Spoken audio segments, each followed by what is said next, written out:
कक्षा 10 की विज्ञान की ऑनलाइन कक्षा में सभी का स्वागत है।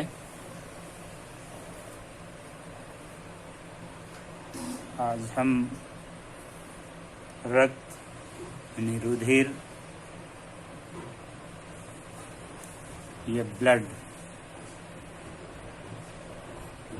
इसके बारे में पढ़ेंगे। रक्त को हम दो भागों में बांट सकते हैं। प्लाज्मा जो तरल अवस्था में होता है और रुधिर कणिकाएं जिनको रुधिराणु के नाम से भी जानते हैं। जो तरल भाग होता है प्लाज्मा, उसमें लगभग 90% जल होता है। 8 से 9% कार्बनिक पदार्थ जैसे protein, hormones, vitamins, urea, ammonia, heparin, glucose आदि कार्बनिक पदार्थ होते हैं। और 1% अकार्बनिक पदार्थ जैसे सोडियम, कैल्शियम, मैग्नीशियम, पोटेशियम के सल्फेट, क्लोराइड व बाइकार्बोनेट पाए जाते हैं। रुधिर कणिकाएं या ब्लड कार्पसेल्स जिनको रुधिराणु कहते हैं, इनको 3 हिस्सों में बांट सकते हैं: आरबीसी, डब्ल्यूबीसी और रुधिर प्लेटलेट्स। आरबीसी यानी रेड ब्लड कार्पसेल्स, लाल रुधिर कणिकाएं या लाल रुधिराणु, और डब्ल्यूबीसी यानी व्हाइट ब्लड कार्पसेल्स, श्वेत रुधिराणु या श्वेत रुधिर कणिकाएं, इसको ल्यूकोसाइट भी कहते हैं, और आरबीसी को एरिथ्रोसाइट कहते हैं।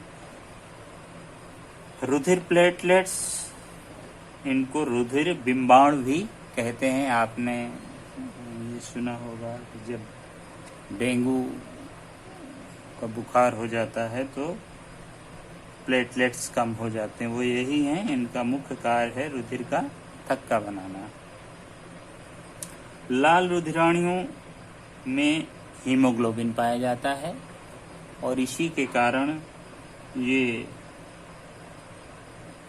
लाल रंग के होते हैं। हीमोग्लोबिन एक प्रकार का लौह प्रोटीन है जो आरबीसी में ही पाया जाता है और इसी के कारण रक्त का रंग लाल होता है। रक्त में आरबीसी की संख्या अधिक होती है। रुधिर श्वेत रुधिराणुओं को 2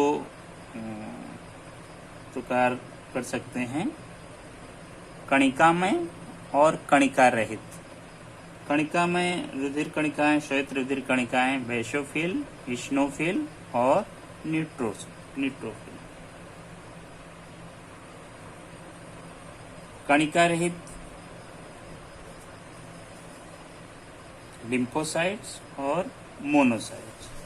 श्वेत रुधिर कणिकाएं हमारे शरीर का प्रतिरक्षी तंत्र बनाती हैं और रोगाणुओं, जीवाणुओं का भक्षण करके हमारे शरीर को रोग मुक्त बनाने में सहायता करती हैं। अब हम जान लें कि रुधिर के कार्य क्या हैं।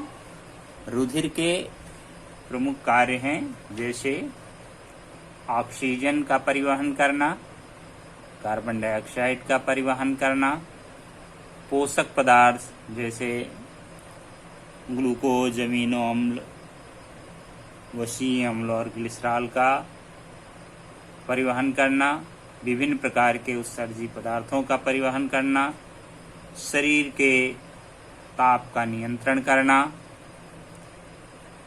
विभिन्न हार्मोन्स और एंजाइम्स का परिवहन करना, रुधिर का थक्का बनाना आदि ये रक्त के प्रमुख कार्य हैं।